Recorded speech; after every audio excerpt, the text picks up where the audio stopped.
Vous êtes sur l'émission Tout est accompli, l'émission sur laquelle je vous avais déjà prêché et annoncé l'évangile éternel de Jésus-Christ en 2013, c'est-à-dire de 2013 à 2015, en vous déclarant que le temps de jugement est accompli selon l'ordre que j'ai reçu du Père.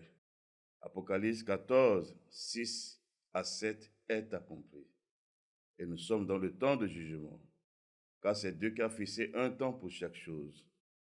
Mais dans cette heure de mon sortie, à nouveau, ce n'est point pour vous annoncer un autre évangile, ni pour vous prêcher un autre message, mais c'est pour vous parler de la restauration de cet évangile après les retraits de ces prophéties d'ivraie, de date, selon Matthieu 13, versets 24 à 30, et selon l'ordre que j'ai reçu à nouveau du Père, c'est pour vous apporter la lumière sur la vérité de cet évangile, car nous sommes dans l'heure de la vérité, c'est-à-dire l'heure de la manifestation.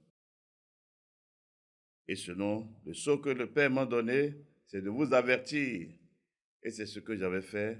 Et c'est dans ça que nous sommes encore, dans cette porte qui n'est qu'une porte de rachat, car je n'ai qu'un court temps pour vous parler encore dans cette phase. Car il y a un temps pour parler, il y a un temps pour garder le silence, c'est-à-dire il y a un temps pour agir. Et nous voici dans l'heure de la vérité. Lorsque nous lisons dans Apocalypse 14, versets 6 à 7, il est écrit: « Je vis un autre ange qui volait par le milieu du ciel, ayant un évangile éternel, pour l'annoncer aux habitants de la terre, à toute nation, à toute tribu, à toute langue et à tout peuple. Il disait d'une voix forte: Craignez Dieu et donnez-lui gloire, car l'heure de son jugement est venue, et adorez celui qui a fait le ciel et la terre et la mer et les sources d'eau. » Et sur cette parole que je vous avais déclaré que le temps de jugement est accompli selon l'ordre que j'ai reçu du Père. Et c'est la vérité. En parlant de cet évangile ici, il est dit évangile éternel, c'est-à-dire après cet évangile, il n'y a point un autre message. C'est le message de la fin. C'est le message de la fin. Et nous sommes à la fin de toutes choses, selon le temps que le Père a fixé, selon son propre conseil. En parlant de la vérité de cet évangile, cela parle de l'avènement du Fils de l'homme dans sa troisième venue, c'est-à-dire son apparition du ciel, où tout œil le verra, selon que les Écritures en témoignent. Lorsque nous lisons dans Apocalypse 1, le verset 7, « Voici, il vient avec les nuées, et tout œil le verra, même ceux qui l'ont percé, et toutes les tribus de la terre se lamenteront à cause de lui. Oui, amen. » C'est irrévocable. C'est déjà arrêté. Et c'est ce qui est accompli en ce jour. Et nous sommes dans la phase de la pleine manifestation. Car l'Apocalypse est déjà accompli. Une chose, c'est que la chose soit accomplie. Et l'autre chose, c'est que ce qui est accompli se manifeste. C'est comme ça Dieu agit. Et nous voici dans l'heure de la vérité. Donc il est bien dit, voici il vient avec les nuées, et tout œil le verra. Ce n'est pas en cachette, il apparaîtra du ciel avec des nuées, et tout œil le verra. Même ceux qui l'ont percé, c'est-à-dire les Juifs, et toutes les tribus de la terre se lamenteront à cause de lui. Oui, amen. Il est dit, et toutes les tribus de la terre se lamenteront à cause de lui. Et c'est dit, oui, amen. Ils se lamenteront, car ce ne serait pas un jour de joie pour les habitants de la terre. Ce ne serait pas un jour de réjouissance, ni un jour d'allégresse, mais c'est un jour de détresse que les nations n'ont jamais connu. C'est un jour de la ruine éternelle de tous les hommes qui seront sur la face de la terre lorsqu'il apparaîtra du ciel. Car c'est un jour de colère, un jour de vengeance. Dans la vérité de cet évangile, cela parle de l'avènement du Fils de l'homme. Or, cet avènement, cette apparition du ciel, c'est pour la destruction totale de ce monde, en vue de la manifestation visible du nouveau monde que Dieu a créé pour la consolation de ceux qui l'aiment. Et nous voici dans l'heure de la vérité. Car c'est ce que les Écritures en témoignent dans le ministère des apôtres. Lorsque nous lisons dans 2 Pierre 3, le verset 10. Le jour du Seigneur viendra comme un voleur. En ce jour, les cieux passeront avec fracas, les éléments embrassés se décideront, et la terre, avec les œuvres qu'elle renferme, sera consumée. Puisque donc, toutes ces choses doivent se dissoudre, qu'elles ne doivent pas être la sainteté de votre conduite et votre piété, tandis que vous attendez et hâtez l'avènement du jour de Dieu, à cause duquel les cieux enflammés se décideront et les éléments embrassés se foudront. Mais nous attendons, selon sa promesse, de nouveaux cieux et une nouvelle terre où la justice habitera. Voilà ce que je suis en train de dire. C'est la destruction totale de ce monde avec tout ce qu'il renferme pour la manifestation du nouveau monde selon sa promesse, pour la consolation de tous ceux qui l'aiment. Donc, cet avènement, c'est une bonne nouvelle pour ceux qui craignent Dieu, ceux qui aiment son règne, mais pour ceux qui n'ont pas aimé son règne,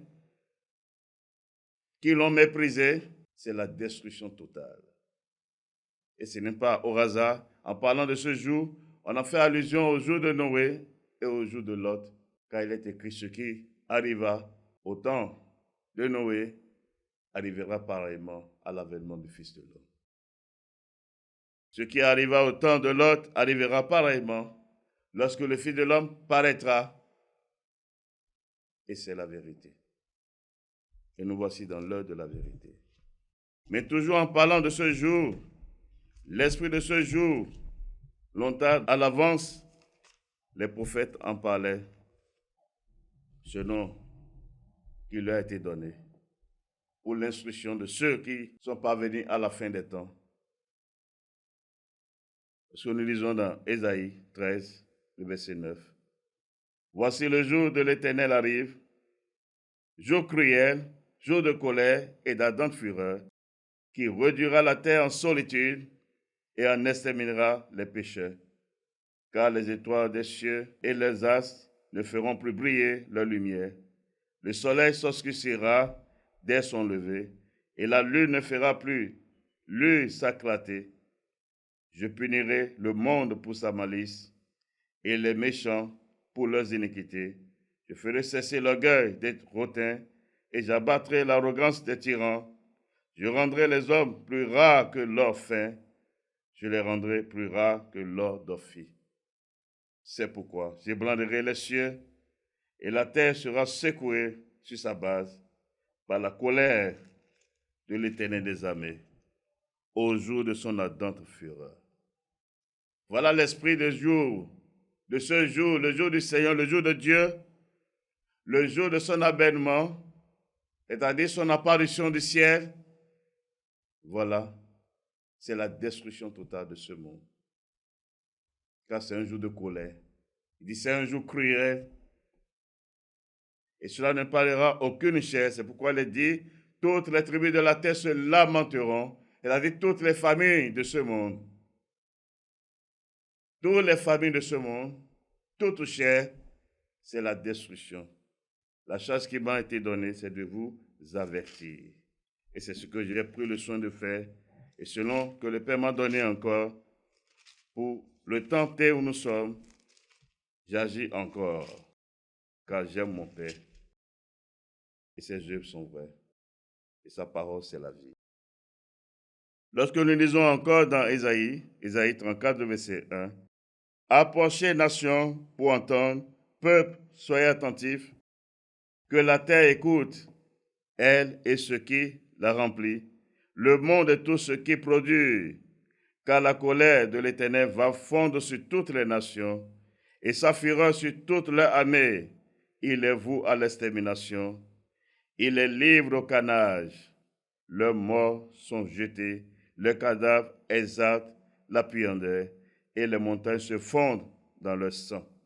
Toute la main des cieux se dissout, les cieux sont roulés comme un livre, et toute leur armée tombe, comme tombe la feuille de la vigne, comme tombe celle du figuier. Voilà l'esprit de ce jour. Qui pourra soutenir ce jour-là? Qui pourra rester debout lorsqu'il apparaîtra? C'est la destruction. C'est la destruction, car c'est un jour de colère où cela est écrit qui va répandre dans toute sa fureur, toute sa colère sur toutes les nations. Aucune nation ne sera épargnée. C'est la destruction totale, comme au jour de Noé. C'est la destruction totale, comme au jour de Lot. C'est la destruction totale. Rien ne serait laissé. Et c'est la vérité. Car ce qui était passé dans ces âges, c'est pour l'instruction de ceux qui sont parvenus à la fin. Toujours dans Isaïe, lorsque nous lisons dans Isaïe 51, le verset 6, « Levez les yeux vers le ciel et regardez en bas sur la terre, car les cieux s'évanouiront comme une fumée. La terre tombera en lambeaux comme un vêtement, et ses habitants périront comme des mouches. Mais mon salut durera éternellement, et ma justice n'aura point de fin. »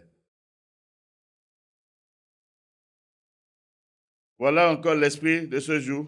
Les cieux vont s'évanouir, vont passer en flacon, seront déroulés comme un livre en vue de la manifestation du nouveau qui est en vue, qui est déjà fait en lui, qui sera manifeste dans toute sa puissance lors de l'apparition glorieuse du Fils de l'homme du ciel. Tous les habitants de la terre y compris, la terre, c'est la destruction. Voilà la vérité du jour du Seigneur.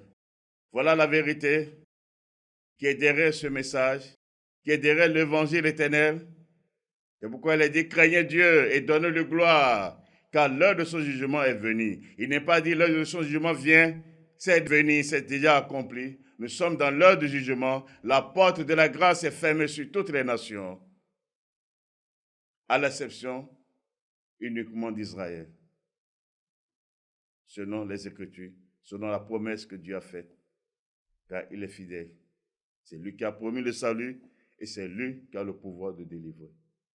Et nous voici dans l'heure de la vérité, car le temps qu'il a donné aux nations est venu à son terme. C'est pourquoi il m'a suscité du milieu des nations avec son évangile, avec son sceau et avec l'esprit et la puissance de Christ pour vous apporter ce message, afin que personne ne dira, je n'ai pas compris, j'ai été séduit, on m'a trompé. C'est pourquoi je m'efforce de vous lire dans vos Bibles, car c'est la même Bible que nous avons. Ce que j'ai, c'est ce que vous avez. Et c'est ce qui est écrit dans vos Bibles. C'est pourquoi il n'y a pas d'excuse. Et lorsque nous voyons encore, en parlant de ce jour, toujours dans les prophètes, lorsque nous lisons dans Sophonie 1, le verset 2 à 3, « Je détruirai tout sur la face de la terre, dit l'Éternel. Je détruirai les hommes et les bêtes, les oiseaux du ciel et les poissons de la mer, les objets de scandale et les méchants avec eux. J'exterminerai les hommes de la face de la terre, dit l'Éternel. » Voilà l'esprit ouvert de ce jour. Le jour du Seigneur, son apparition, dans toute sa fureur, voilà, où toute la terre serait mise dans une grande détresse, désolation, pour une ruine éternelle, car la résolution est déjà arrêtée. Et nous voici dans l'heure de la vérité. Nous voici dans l'heure de la vérité. Donc, en parlant de l'avènement du Fils de l'homme, son apparition du ciel, comme je le disais, et je le dis encore, c'est la fin de ce monde, c'est-à-dire c'est la destruction totale de ce monde. C'est pourquoi ce n'est pas au hasard. Dans les Écritures, lorsque les disciples demandaient à leur maître, lui posaient des questions, nous lisons dans Matthieu 24, le verset 3. Il s'assit sur la montagne des Oliviers et les disciples vinrent en particulier lui faire cette question. Dis-nous quand arrivera-t-il et quel sera le signe de ton avènement et de la fin du monde. Donc ils ont une préoccupation, à part la préoccupation de savoir quand est-ce que la destruction du temple aura lieu et ce qui est déjà accompli en l'an 70 par les Romains. Ils ont détruit Jérusalem actuelle et son temple, selon que les prophètes l'ont annoncé longtemps à l'avance dans Daniel. Mais la dernière partie de la question est quel sera le signe de ton avènement et de la fin du monde. Nous avons vu qu'ils ont lié les deux événements ensemble. L'avènement du Fils de l'homme, c'est-à-dire son apparition du ciel, et la fin du monde, ce n'est pas au hasard. Parce que cette apparition, c'est la destruction de ce monde terrestre, avec tous ses produits, avec tout ce qui renferme toutes ses œuvres, avec tous ses hommes. C'est la fin. Voilà la vérité selon les Écritures. C'est pourquoi en répondant, lorsque nous lisons toujours dans Matthieu 24, le verset 30, alors le signe du Fils de l'homme paraîtra dans le ciel, toutes les tribus de la terre se lamenteront et verront le Fils de l'homme venant sur les nuées du ciel avec puissance et une grande gloire. Voilà. Le Fils de l'homme, son signe apparaîtra du ciel, toutes les tribus de la terre se lamenteront. Car c'est un jour de colère, c'est un jour de vengeance. C'est un jour cruel où Dieu va déverser toute sa colère ardente qu'il a contenue depuis le commencement de ce monde. Car il a fixé un temps pour le jugement. Et c'est dans ça que nous sommes, selon sa vérité et selon sa volonté, car tout vient de lui. Et c'est de lui que je suis sorti pour vous apporter ce message sur toute la terre. Sur toute la terre. Et nous voici dans l'heure de la vérité. Donc voilà la vérité de cet évangile, ce que le diable et ses enfants ont cru combattre, ont cru enterrer par ces ivraies de prophétie, par leur méchanceté, parce que c'est par leur méchanceté, par leur haine, qu'injustement, ils m'ont mis en prison.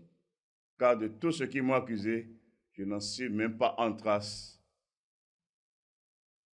Je n'en suis rien de ça. Eux-mêmes en savent, y compris tous ceux qui les ont soutenus. Car en moi, il y a la vérité. Il y a la vérité, je suis la vérité. Car tout ce que je dis, c'est la vérité. Tout ce que je fais, c'est la vérité. Car c'est ce que le Père m'a prescrit. Et je n'en ai pas honte. Je n'en ai pas honte. Voilà la vérité que le diable ne veut pas que vous compreniez, que vous saisissez le sens pour échapper à la colère de Dieu. En m'envoyant en prison, ces croyants me font mourir, car c'est leur esprit, c'est de faire mourir pour enterrer cet évangile. Car c'est mon évangile. Je suis le seul que le Père a donné son sceau pour cet évangile. Et c'est mon évangile. L'Apocalypse, c'est mon livre que mon Père m'a donné. Et je n'en ai pas honte. Je parle ainsi ouvertement afin que cela puisse vous servir de témoignage. Car le temps vient, et le temps est déjà là, où personne ne dira « on m'a trompé ». C'est pourquoi c'est moi-même qui suis sorti encore pour vous parler. Ce n'est pas un autre.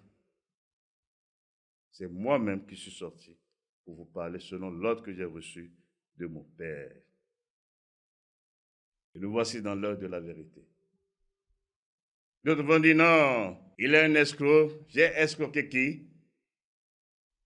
qui produit des preuves, mais vont murmurer en bas. Quelqu'un a vendu sa maison à cause de lui. Personne n'a vendu quoi que ce soit. À cause de moi, à cause de mon évangile, non. Je n'ai jamais prêché ni enseigné de près et de loin en disant, c'est l'avènement du Fils de l'homme, le temps est accompli, vendez vos biens. Je n'ai jamais enseigné cela. Je n'ai jamais prêché cela. Même pas en trace pour qu'on parle de livret, non. Mais ces imposteurs, ces fils du diable, ont dit non. C'est vrai, quelqu'un était avec moi. Il a vendu sa maison, effectivement. Mais il n'a pas vendu sa maison à cause de moi, ni à cause de mon évangile. Il n'a pas vendu sa maison à cause de mes enseignements, mais il a vendu sa maison à cause de son entreprise. C'est à cause de son entreprise et pour son entreprise qu'il a vendu sa maison, qu'il s'est sacrifié. Ce n'est pas à cause de moi, ce n'est pas à cause de mes prédications, car je n'en ai jamais enseigné. Au contraire, les méchants qui veulent se cacher derrière cela, mon évangile, pour développer cet esprit, c'est moi-même qui les ai combattus. C'est moi-même qui les ai combattus. Car je suis la vérité. Et ce que je dis, c'est la vérité. Je ne tiens pas cela d'un homme, ni d'un ange, mais c'est du Père, c'est de Dieu que je tiens cela. Et lui-même qui m'enseigne ce que je suis en train de vous dire. Ce que je presse et ce que j'enseigne. Et c'est la vérité. Donc il a vendu, c'est sa chose. Il n'y a rien. Mais c'est pour lui-même qu'il a vendu. C'est pour son entreprise. Et à cause de son entreprise qu'il a vendu sa maison. Et pour preuve, le temps où nous sommes, il est à la tête de cette entreprise en tant que PDG ou DG. Et ceux qui l'entourent en savent cette vérité, que je n'en suis rien de ça. Mais on m'a fait porter l'habit là pour jeter l'opprobre sur l'œuvre de mon Père, afin que mon Père soit glorifié. Voilà la vérité. Voilà la vérité. C'est une seule personne qui était avec moi, car celui-là n'est plus avec moi. Une seule personne qui a vendu sa maison. Mais pas pour moi, ni pour mon évangile, mais à cause de son entreprise et pour son entreprise qu'il a voulu sauver. Et actuellement, il est la tête de l'entreprise. L'ancien directeur qui est là en savent cette vérité. Sinon, d'où il a trouvé tout cet argent qu'il a investi dans l'entreprise, dans le capital, c'est l'argent de la maison là. Certains, l'un de ses amis proches en savent cette vérité. Dites-lui que c'est ce que j'ai dit, il ne pourra pas dire le contraire. Même s'il dit le contraire, cela ne m'étonnera non plus. Mais les preuves sont là. Ses filles en savent, sont là. Et son entreprise, c'est l'AGETIP. Je n'en ai pas honte de parler ainsi, publiquement, car c'est pour son entreprise. Et il est le PDG ou le DG actuellement de là. Et il est présentement là, à la tête de l'entreprise. Donc c'est pour l'entreprise, ce n'est pas pour moi. Donc je n'ai jamais prêché ni enseigné. Vendez vos biens, parce que Jésus-Christ vient. Le temps est accompli, le temps de Dieu est accompli. Non, cela n'est même pas sorti de moi en trace. Au contraire, j'ai combattu ces méchants qui veulent développer cet esprit en moi. Voilà la vérité. J'ai parlé ouvertement afin que cela puisse vous servir de témoignage. Personne ne dira, on m'a trompé. Parce qu'ils en parlent, ils chuchotent, ils bémient. Qui j'ai escroqué? Est-ce qu'un escroc parle librement? Malgré qu'il m'a envoyé en prison, je suis sorti. Je suis libre. Je n'ai pas fui, je suis toujours dans la même localité où tous m'ont connu parce que je n'en suis rien de tout ce qu'ils m'ont collé, afin que mon Père soit glorifié. Donc si j'en parle ainsi, c'est pour vous et à cause de vous que j'ai parlé, car nous sommes dans l'heure de la vérité. La charge que le Père m'a donnée, c'est de vous avertir. Donc personne ne dira, on m'a trompé, je n'avais pas compris. Non, voilà la vérité. Voilà la vérité, car nous sommes dans l'heure de la vérité et je n'en ai point honte.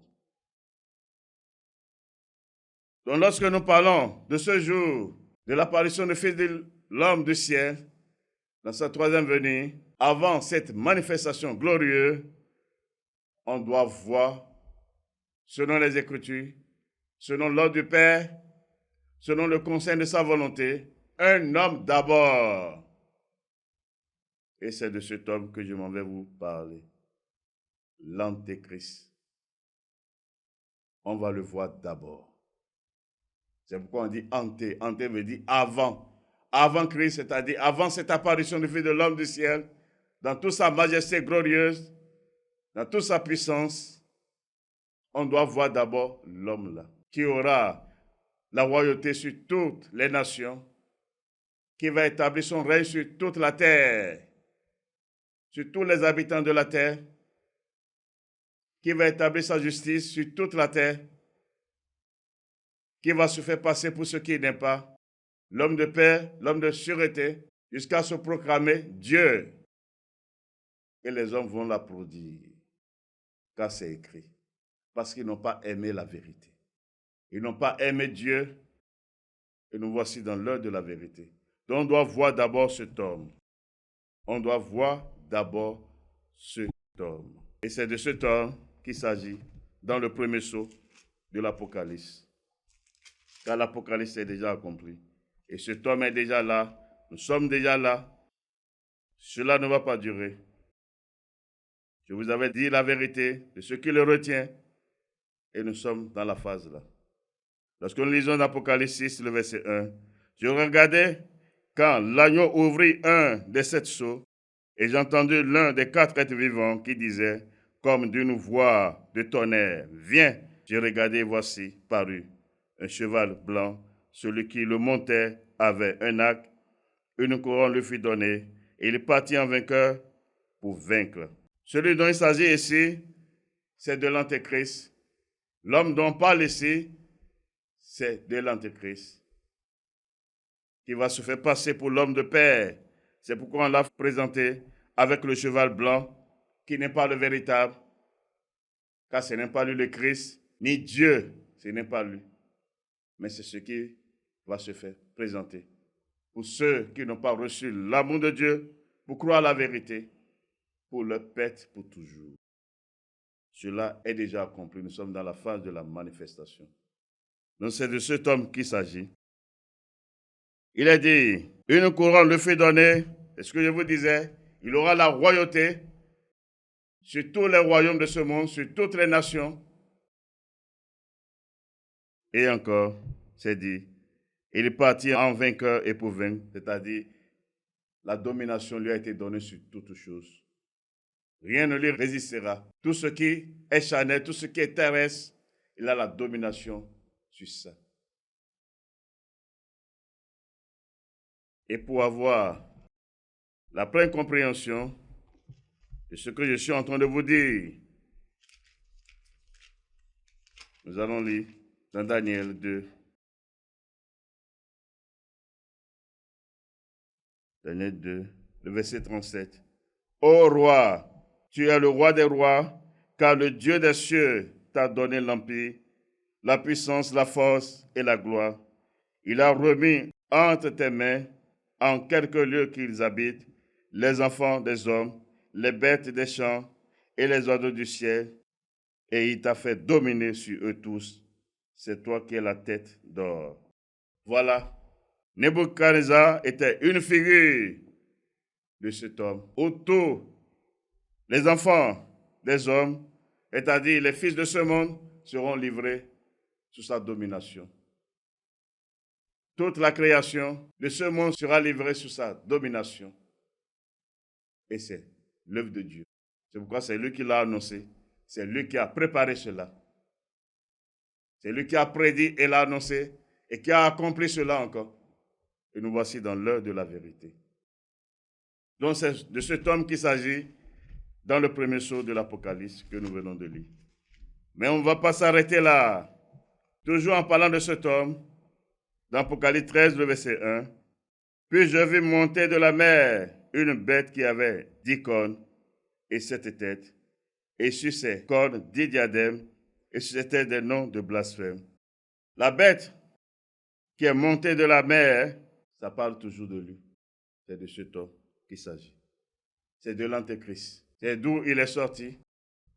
C'est-à-dire, il vient de Satan. car la mer, c'est là la demeure de Satan. Lorsqu'il a été précipité du ciel, c'est la mer qu'il a recueillie. C'est de la mer qu'il sort pour venir corrompre les hommes sur la terre et il retourne. C'est là sa demeure. C'est pourquoi c'est de là que la bête là est sortie, car c'est son fils. Elle dit c'est de lui qu'il est sorti. Et nous lisons le verset 2. La bête que je vis était semblable à un léopard, ses pieds étaient comme ceux d'un ours et sa gueule comme une gueule de lion. Le dragon lui donna sa puissance et son trône et une grande autorité. Regardez tout ce que Satan est, c'est ça qu'on va voir corporellement en cet homme. C'est ce qu'on va voir corporellement en cet homme. Il est le Christ de Satan, c'est pourquoi il va lui donner son trône et son autorité, tout ce qu'il est, dans toute sa plénitude en lui, et c'est encore lui-même. Et le verset 3, je vis l'une de ses têtes comme blessée à mort, mais sa blessure mortelle fut guérie, et toute la terre était dans l'admiration derrière la bête, et ils adoraient le dragon, parce qu'il avait donné l'autorité à la bête. Ils adoraient la bête en disant, qui est semblable à la bête et qui peut combattre contre elle. Et il lui fit donner une bouche qui proférait des paroles arrogantes et des blasphèmes, et lui fit donner le pouvoir d'agir pendant 42 mois. Et elle ouvrit sa bouche pour proférer des blasphèmes contre Dieu, pour blasphémer son nom et son tabernacle, et ceux qui habitent dans le ciel, et il lui fit donner de faire la guerre aux saints et de les vaincre, et il lui fit donner autorité sur toute tribu, tout peuple, toute langue et toute nation.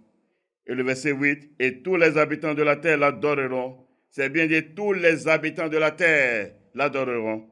Ceux dont le nom n'a pas été écrit dès la fondation du monde dans le livre de vie de l'agneau qui a été immolé.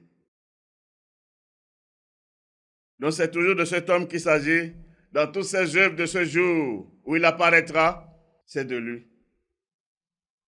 Où il parlera avec arrogance, il blasphémera le nom de Dieu, il blasphémera son tabernacle, c'est-à-dire son Fils, son Christ et tous ses saints.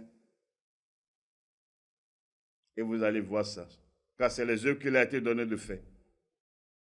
Et cela ne s'est pas arrêté là. Il fera la guerre aux saints. Et a dit ceux dont le nom est écrit dans le livre de vie de l'agneau, les rachetés de l'agneau, l'église de Dieu vivant, à l'exception de ceux dont le nom n'est pas écrit dans le livre de vie, les habitants de ce monde, qui vont l'accueillir. La plus est dit, seront dans l'admiration derrière, parce qu'ils aiment à l'apparence. Et nous voici dans l'heure de la vérité. Donc c'est de cet homme qu'il s'agit. Et toujours dans Daniel, c'est de lui que Daniel parlait ici encore, dans ces jours de prophétie. Dans ces jours de prophétie, c'est de lui qu'il parlait. Lorsque nous lisons dans Daniel 7, le verset 25 à 26, il prononcera des paroles contre le Très-Haut, il opprimera les saints du Très-Haut, et il espérera changer les temps et la loi. Et les saints seront livrés entre ses mains pendant un temps, des temps et la moitié d'un temps.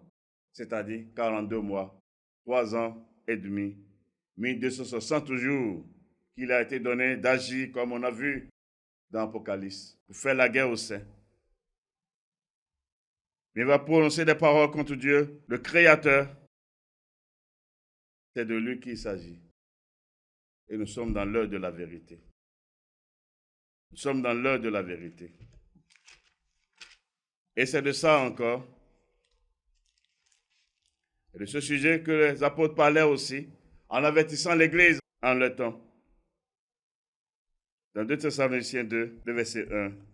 Pour ce qui concerne l'avènement de notre Seigneur Jésus-Christ et notre réunion avec lui, c'est-à-dire son apparition du ciel, et en parlant de notre réunion avec lui, par de l'enlèvement des saints à sa rencontre dans les airs, où il serait avec toute l'armée de Dieu, dans les airs, non au ciel, selon les Écritures, dans 1 Thessaloniciens 4.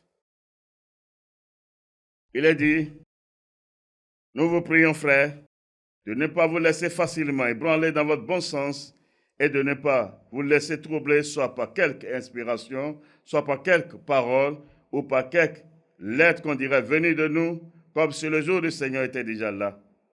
Que personne ne vous séduise d'aucune manière, car il faut que l'apostasie soit arrivée auparavant et qu'on ait vu paraître l'homme du péché, le fils de la perdition, l'adversaire qui s'élève au-dessus de tout ce qu'on appelle Dieu ou de ce qu'on adore, jusqu'à s'asseoir dans le temple de Dieu, se proclamant lui-même Dieu.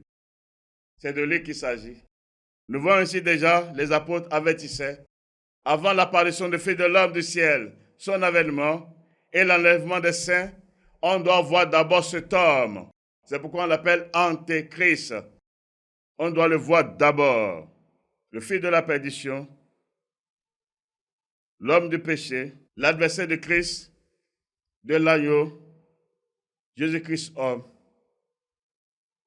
mais qui va s'élever au-dessus de tout ce qu'on appelle Dieu. Et c'est dit, se proclamant lui-même Dieu, et il va aller s'asseoir dans le temple de Dieu. Quel temple il s'agit? Il s'agit de Jérusalem, le temple de Salomon. Ce n'est pas qu'on va construire pour Dieu notre temple, car Dieu n'a pas encore fini avec la maison d'Israël, et c'est lui qui va les aider à rétablir le temple de Jérusalem, le culte de la loi. Et c'est dans ça que les deux prophètes vont intervenir pour le rachat des élus de Dieu. C'est lui qui va le faire, car il sait que Dieu n'est plus dans ça. Mais Dieu n'a pas encore fini avec Israël. Et nous sommes dans le temps d'Israël afin que toute l'écriture s'accomplisse, c'est-à-dire la dernière semaine de Daniel. Craignez Dieu, donnez-lui gloire. Je vous ai parlé ouvertement. Donc on doit voir d'abord l'homme là qui doit apparaître forcément. Et c'est dit encore dans le verset 5. Ne vous souvenez-vous pas que je vous disais ces choses lorsque j'étais encore chez vous? Et maintenant vous savez ce qui le retient afin qu'il ne paraisse qu'en son temps. Car le mystère de l'iniquité agit déjà. Il faut seulement que celui qui le retient encore ait disparu.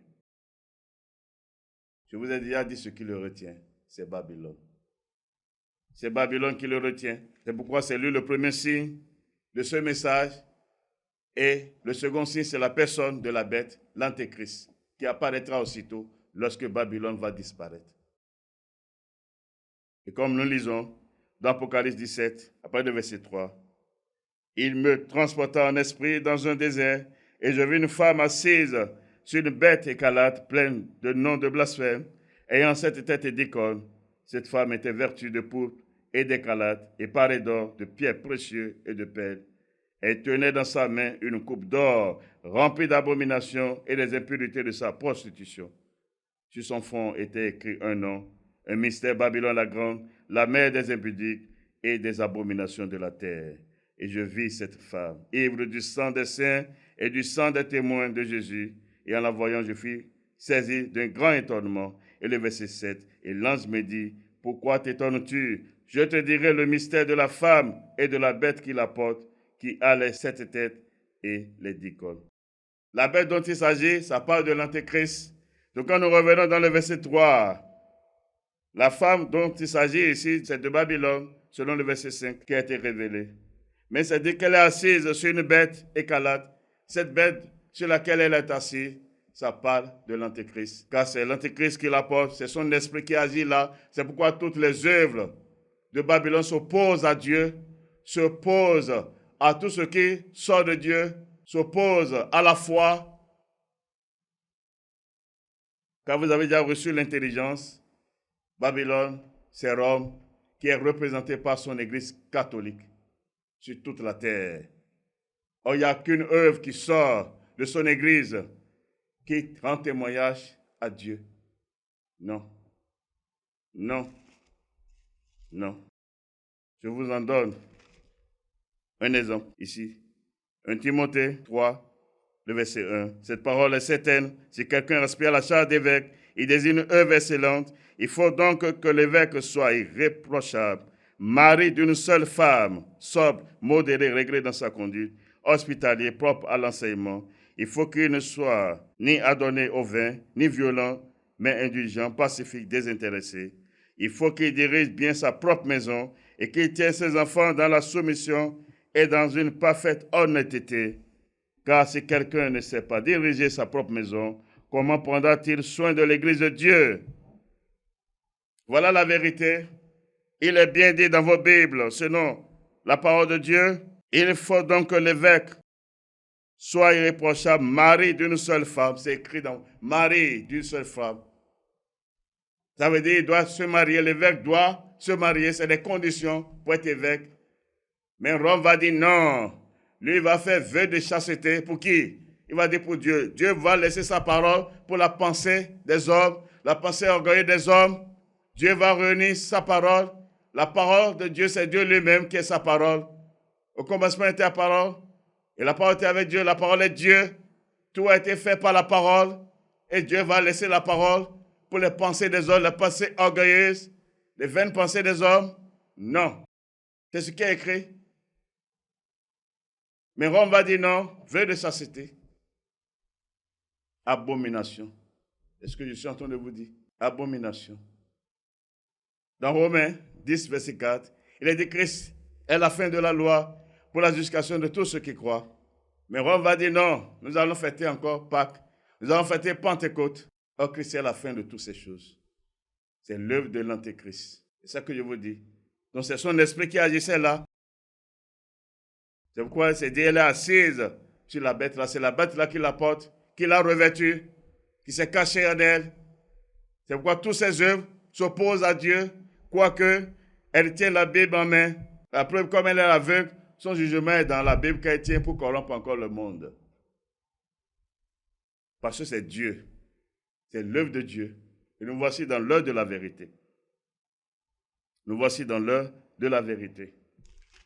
Nous voici dans l'heure de la vérité. Nous voici dans l'heure de la vérité. Nous voici dans l'heure de la vérité. Donc, il n'y a rien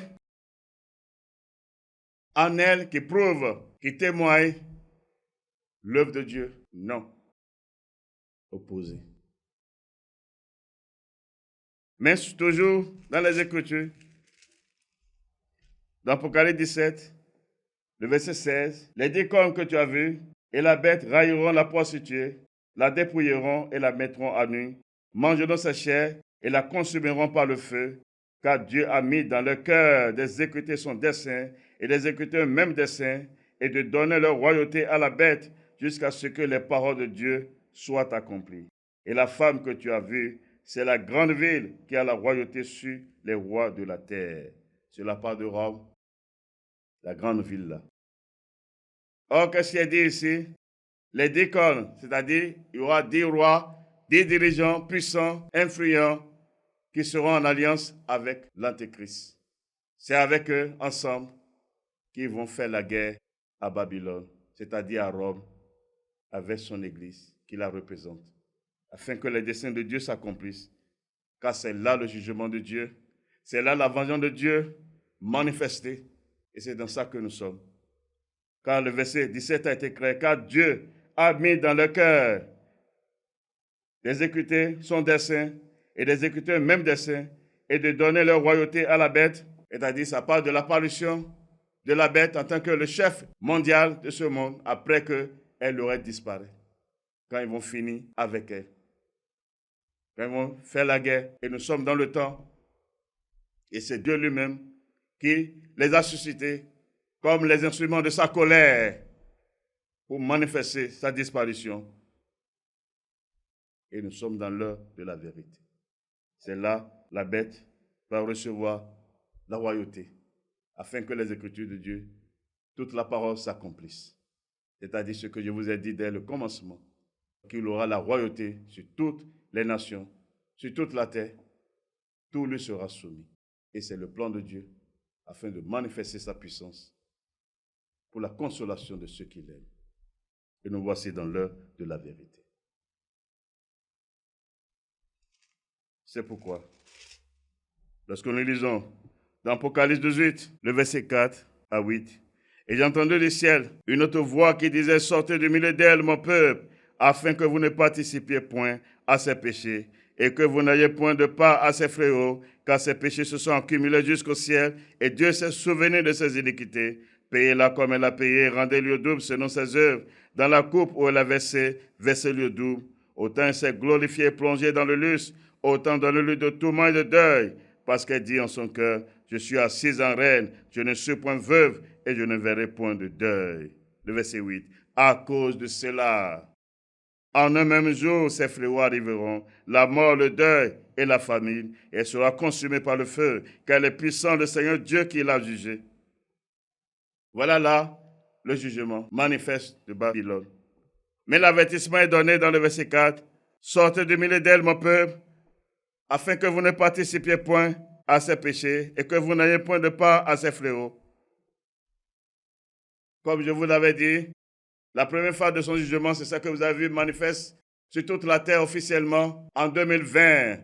Aucune nation n'a échappé à cela, car ce Dieu est de sa parole.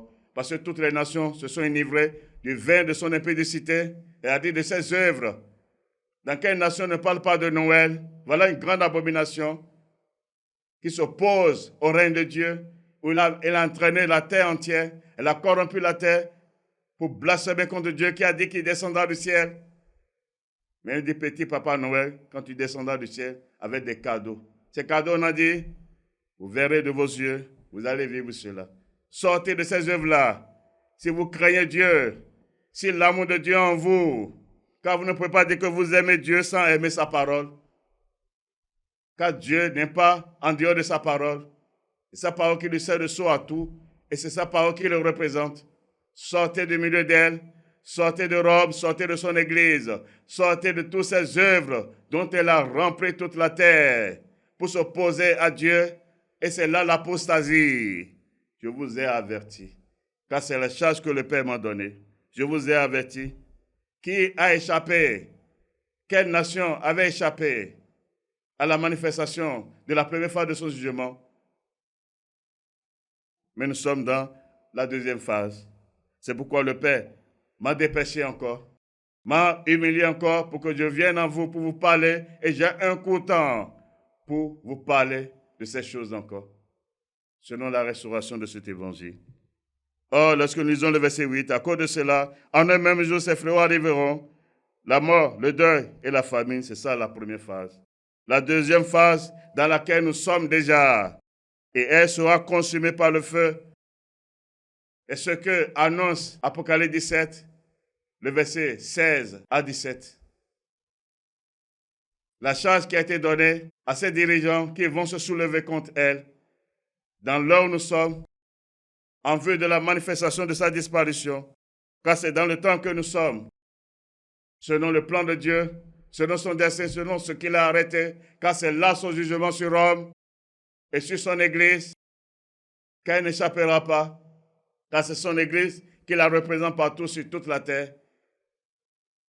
Ce n'est pas son Église qu'elle corrompt, qu'elle domine sur le monde, et nous voici dans l'heure de la vérité. Nous sortez de là, sinon vous serez détruits. Juste après cela, c'est l'apparition de l'Antéchrist, qui est le second signe de ce message. Et c'est là la fin. C'est là la fin. C'est là la fin. C'est-à-dire, lorsque ce temps va apparaître, c'est fini. C'est pourquoi il a dit, c'est les deux signes à vous donner, avant la manifestation visible de toutes les œuvres de l'Apocalypse dans toute leur puissance, car l'Apocalypse est déjà accompli. Voilà la vérité sur l'apparition de l'Antéchrist. Que celui qui a d'oreilles pour écouter, écoute.